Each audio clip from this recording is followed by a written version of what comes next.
Eto, mushroom guys. Masarap to. Tinanim nyo ba to, kuya? Or ninakaw? Hindi, tanim nila to. Sa farm nila. Food to sa salita namin guys. Medyo mapait to. Ay, bamboo kids daw. Anak ng bamboo.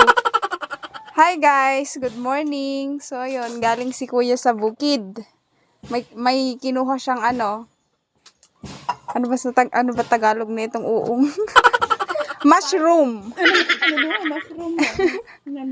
Eto mushroom guys, masarap to. Ano ba Tagalog nito? Basta mushroom. Asin. Tapos, eto dalawa. Dalawa yung nakuha niyang uong. Masarap to. Organic. Tapos, eto. Anong tawag sa Tagalog to? Ito ay battle guards sa English. Ay, hindi ko pala sure. Basta yun. Hindi tayo marunong mag-English eh. Basta eto. Tinanim nyo ba to, kuya? Or ninakaw? Hindi, tanim nila to sa farm nila. Ito, ang dami. Ilan to? 1, 2, 3, 4, 5, 6, 7. Ay, 2, 4, 6. O, 7 guys. Sakto pa ng halian. Tapos, eto, alabong. Masarap to pang adobo. Hindi ko alam kung ano English nito. Bamboo. Anak ng bamboo. Bamboo kids. Ay, bamboo kids daw. Anak ng bamboo.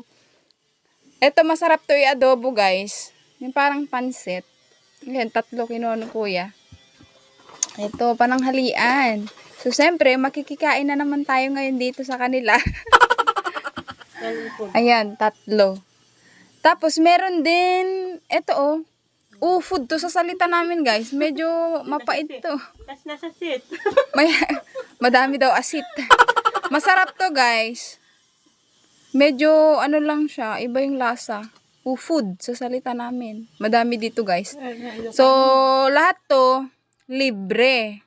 'Di ba?